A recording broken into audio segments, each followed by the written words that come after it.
Os maiores escândalos religiosos de todos os tempos. Seita, segundo a Wikipédia, é um conceito complexo utilizado para grupos que professem doutrina, ideologia e sistema filosófico, religioso ou político divergentes da correspondente doutrina ou sistema dominante. O termo religião, segundo Aurélio, por exemplo, significa essa noção para apresentar o significado do termo religião como um estabelecimento do elo rompido entre os seres humanos e Deus. Na tradição cristã, essa noção faz mais sentido, pois o pecado original rompeu a ligação existente entre os homens e o Supremo, buscar restabelecer esse elo. Estamos chegando ao topo da lista e as nossas escolhas foram feitas em base a vários aspectos, como duração, intensidade dos escândalos, repercussão ou também prestação de serviço da nossa parte à sociedade, como será o primeiro lugar. Agora vamos ao segundo lugar. Ela veio da favela do Jacarezinho, se apresentava como missionária, cantava, evangelizando para jovens da região, para jovens perdidos para o tráfico de drogas, para as crianças em situação de rua. Ela ia recrutando jovens para morar com ela, oferecia doces, videogame, não se sabe com qual intuito. Na nossa segunda posição temos Flor de Lis dos Santos Souza. Flor de Lis é ré, acusada de ser a mandante do crime, do assassinato de seu marido, pastor Anderson do Carmo. Essa é a gênese da família criada por Flor de Lis e poucos conhecem esse início lá. Muitos preferem silenciar. Em depoimento, uma das netas de Flor de Lis disse: "Minha mãe sempre diz que se eu soubesse o que acontecia no Jacarezinho, eu ia entender o porquê dela ter tanto medo de Flor de Lis.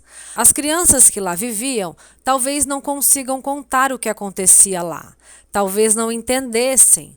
Os que podem contar preferem calar, e os que não calam optam por contar somente pelo lado religioso e falam sobre os rituais de ocultismo relacionados ao livro de São Cipriano, misturado a rituais evangélicos, cristãos, algo criado por Flor de Lis, onde os filhos novos que chegavam, os adolescentes ou adultos, tinham que passar por um ritual de purificação que envolvia resguardo, dietas com legumes e arroz e sexo com Flor de Lis, que se apresentava como Keturiene, o último anjo a visitar o céu. As testemunhas contam que sentiam-se iluminados por terem atingido tal nível de purificação. A história é tão absurda que parece irreal e fez até um corregedor da Câmara dizer: "Parece filme de Hollywood". A história de Flor de Lis tem todas as características para se tornar uma verdadeira lenda urbana. Todos os dias poderíamos produzir matérias inéditas. Todos os dias. Anos depois, já com igrejas e casada com Anderson do Carmo, o casal continuava com os rituais, com membros da igreja escolhidos por eles. Uns aceitavam, outros não. Membros escolhidos a dedo, obviamente. Todas essas histórias foram relatadas em uma audiência de instrução que investiga o assassinato do pastor Anderson do Carmo. Estes depoimentos ocorreram no dia 4 de dezembro de 2020. Qual é o problema de tudo isso? O problema de tudo isso é que conflitua ao extremo com o protestantismo neopentecostal que a igreja da pastora Flor de Lis pregava, escandaliza. Mas o que ficou aparentemente claro foi que existe a religião de Flor de Lis e o trabalho de Flor de Lis.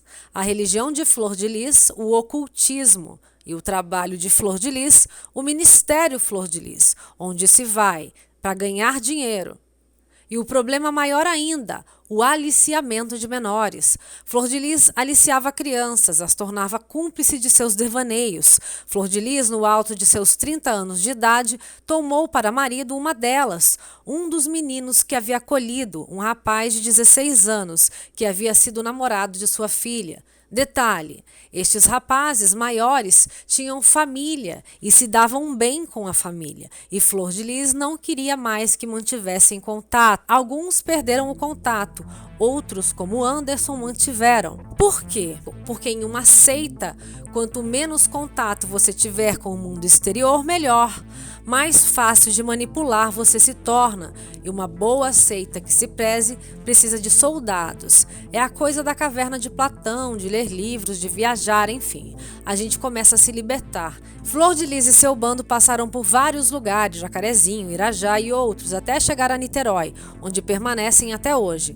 Várias gerações passaram por aí, com experiências diversas. Por exemplo, as bebês do Jacarezinho que tiveram a infância ali, no Irajá, antes do dinheiro entrar na vida da família, dizem ter tido uma relação familiar harmoniosa e nem tinham conhecimento dos rituais. Mas depois que Flor de Lis foi contratada pela gravadora gospel MK, o dinheiro começou a entrar e os olhos dos filhos biológicos de Flor de Lis começaram a crescer e o veneno familiar também. Aí, como sempre acontece, o membro com mais estoque de vaidade é a presa mais fácil para se alcançar o objetivo. E nem precisa dizer quão vaidosa é Flor de Lis, não? Afinal, sua igreja se chamava Ministério Flor de Lis. Ela era sua própria divindade, tanto em sua religião de fonte de renda, a evangélica, quanto na sua religião de prática espiritual, a ocultista, onde ela era o ser de adoração, a purificação. E o ego de Flor de Lis foi sua própria ruína. Através dele, seus filhos e netos biológicos a envenenaram. E ela, como não figura precisar muito para tal, parece ser ainda mais fria que todos juntos. Se antecipou e disse à filha biológica que mais a envenenava, Simone, manda matar ele, referindo-se a seu marido. Em uma das inúmeras queixas da moça à mãe. A moça se assustou, segundo o depoimento de um dos irmãos em juízo. E a mãe teria repetido: ué, manda matar ele, não tem coragem? Manda a Marzi fazer isso para você então, teria dito Flor de Lis a sua filha assustada. Pareceu tão normal quanto beber água mandar matar alguém para Flor de Lis, que fica aquele grilo em nossa cabeça. Esse relato foi dado no depoimento do filho Luan em juízo. Mas o assassinato, os rituais, o sexo com adolescentes, sexo com membros da igreja, tudo isso é abominável quando você escolhe viver sobre a esfera do sagrado. Foram 8 templos erguidos pelo Ministério Flor de Lis no Rio de Janeiro. Eram referências no segmento. Tinha um congresso, o SIM, no mundo gospel. Flor de Lis era uma das mais belas vozes da música gospel, recordista de vendas de discos. Muitos haviam aceitado Jesus, como dizem os evangélicos, ouvindo Flor de Lis cantar. E isso não muda, pois segundo preceitos cristãos, tudo pode ser instrumento para Deus. Lembram de Maria Madalena? Enfim, só para dizer aos que se frustraram, não se cobrem. Pode ser que Deus tenha usado aquela fração de segundo para falar com você naquele dia mesmo, para quem acredita. Flor de Lis não parou por aí só também não. Houve também denúncias de rachadinhas em seu gabinete como deputada. Sim, porque a religiosa, embora seja ré pelo assassinato de seu marido, no qual é a principal suspeita de ter arquitetado a morte, é deputada federal e ela, junto ao finado marido, recolhiam parte do salário dos assessores de seu gabinete em Brasília. Existe também rumores de Caixa 2 nas igrejas. O que não existe de corrupção no sistema de Flor de Lis é difícil de dizer. Mas o mais triste, sem dúvida, são as torturas, a negligência e o abandono ao qual submete as crianças que acolhe. Por décadas acreditamos que Flor de Lis fosse um ser humano único e nos sentíamos até mal diante de sua grandeza, pois quantos não pensavam, mal damos conta de nossos filhos. Se reclama tanto e esta mulher aí dá conta de 55 crianças, tenho que parar de reclamar, isso sim, quem nunca? Pois é, mais um conto de fadas bem mal contado. Nunca existiram essas 55 adoções. Não se sabe quantas existiram. É tudo muito nebuloso quando se trata de crianças, conselho tutelar e juizado de menores. E mais, muitos vieram adolescentes e alguns adultos. Uma das filhas de Flor de Lis chegou aos 25 anos na casa. Tem família biológica, se dá bem com e frequenta a família, mas chama a Flor de Lis de mãe. É bem estranho. Outras tantas crianças foram repassadas aos filhos já adultos de Flor de Lis. Então, de filhos mesmo, não se sabe quantos são. O que se sabe é que nas fotos precisam estar 55, mesmo que neto volte a ser filho ali e tal. Existem netos que no registro são adotados por Anderson e Flor de Lis, mas são de criação de filhos. Os relatos mais chocantes e duros de se escutar vindo da casa de Flor de Lis foram sem dúvida relacionados às crianças. Ela não liga para as crianças, nem olha na cara, só usa para se promover. Nunca foi na festa de aniversário do neto autista, mas queria usá-lo na campanha para deputada. Ela bateu na cabeça do filho com uma panela de pressão e deu afundamento de crânio. Ela picou 2 bonés inteiros e pegou 2 garrafas de água e colocou 2 filhos. Cada um teve que comer um boné inteiro. Ela comprou um taco de beisebol só para bater no Lucas. Ela disse pra gente que a gente não servia para nada, só para ser puta mesmo.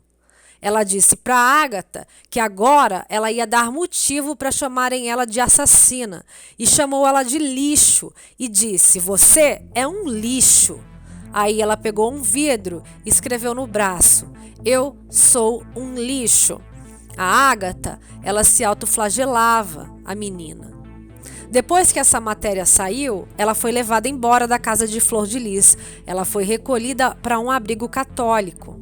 Flor de Lis é acusada de ser a mandante do assassinato do marido, pastor Anderson do Carmo. Ela alegou que foi um assalto, depois tentou forjar uma carta para incriminar outros 3 filhos e se livrar da culpa, mas o plano foi descoberto.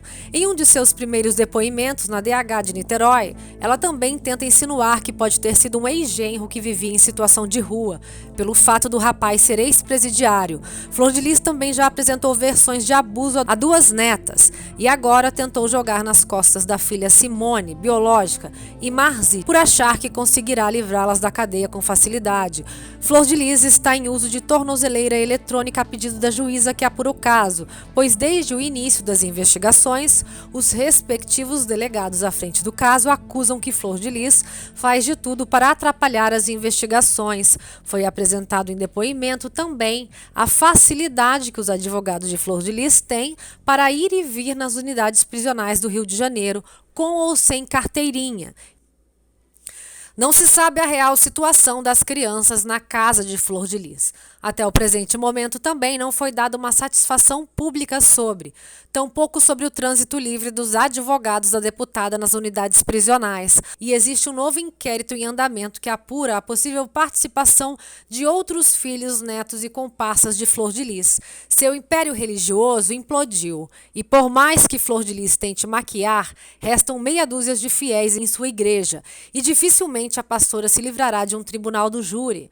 Flor de Lis é acusada também de envenenar o marido e teria começado há mais ou menos 1 ano antes de sua morte, sem obter sucesso. Segundo as investigações, o crime, na verdade, teria sido motivado por dinheiro e poder. Flor de Lis atingiu um patamar no qual achava que não mais necessitaria do marido.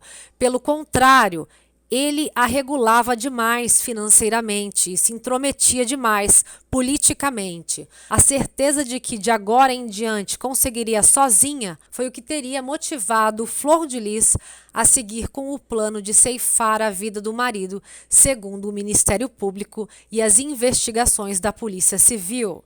Todos os dias cavamos conteúdos exclusivos oriundos da seita de Flor de Lis, mas são tão absurdos alguns que até mesmo nós nos sentimos dúbios em produzirmos certos tipos de matérias relacionadas a Flor de Lis. Algumas permanecem apenas na imaginação dos que acompanharam e que acompanham a saga de Flor de Lis. Outras servirão apenas de lenda urbana para gerações que virão e se depararão com essa história que, de tão absurda, provavelmente custarão a acreditar. E olha que isso é só o que se sabe. Imagina o que tem de oculto que ainda não foi e que não será revelado. Não bastasse todos os fatos já citados nessa reportagem, desde o início das investigações sobre a morte do pastor, outras situações ficarão apenas como lenda urbana, embora causem um estranhamento justificado. Após a morte do pastor, em 1 mês depois da morte, o cachorro do pastor também faleceu. Logo depois, a mãe e a irmã da vítima, que pediam justiça pela morte de seu filho e irmão, respectivamente, faleceram. Primeiro a irmã em decorrência de uma anemia. Familiares dizem que ela ficou muito abalada após a morte do pastor. 9 meses depois de seu filho ser assassinado em casa, a ex-sogra da deputada federal Flor de Lis sofreu um infarto após ter pico elevado de glicose. E então, justo no momento em que se julgava a cassação de Flor de Lis na Câmara dos Deputados, que estava fluindo com rapidez, e que, uma vez cassada, ela seria presa imediatamente, o avião do corregedor sofreu uma pane e precisou fazer um pouso forçado, mas graças a Deus nada aconteceu e ele não se intimidou e seguiu com a sua parte que lhe coube no processo. Porém, quando passou adiante, o mesmo não ocorreu e o processo se estagnou, tendo retornado à ativa somente agora, em fevereiro de 2021. Flor de Lis foi demitida da gravadora MK, que a fez famosa e rica. O magnata da gravadora, senador Harold de Oliveira, seu também padrinho político, morreu de Covid, sem contar que os 2 delegados à frente do caso foram transferidos. A primeira a investigar o caso e o segundo. Magia? Coincidência? Aí vai da imaginação de cada um, mas que dá enredo para uma boa lenda urbana, a história de Flor de Lis, talvez seja a maior delas. Talvez seja a história com maior quantidade de nuances, grau de complexidade e conjunto de membros com variantes dos mesmos tipos de distúrbios psicológicos, dominados por um ser com outro distúrbio ou 2 ainda mais acentuados, mas isso só psicólogos poderiam afirmar. E no caso de Flor de Lis, ainda não houve um julgamento também, ainda não houve um boletim médico. A história ainda está acontecendo, ou seja, Flor de Lis segue na atividade. Apesar dos crimes de rachadinha, caixa 2, lavagem de dinheiro, aliciamento de menores, no momento ao que se tem notícia, Flor de Lis é ré somente pelos crimes relacionados ao envenenamento, formação de quadrilha, produção de documento falso e aos relacionados ao assassinato de seu marido, o pastor Anderson do Carmo. Estamos nos aproximando do fim de fevereiro de 2021, um mês decisivo para Flor de Lis, onde ela pode ser afastada e saberá a data de votação de seu processo de cassação na Câmara. Por isso, a ainda deputada pastora passou mal e teve de ser hospitalizada. Enfim, segue a saga. Será o início do fim?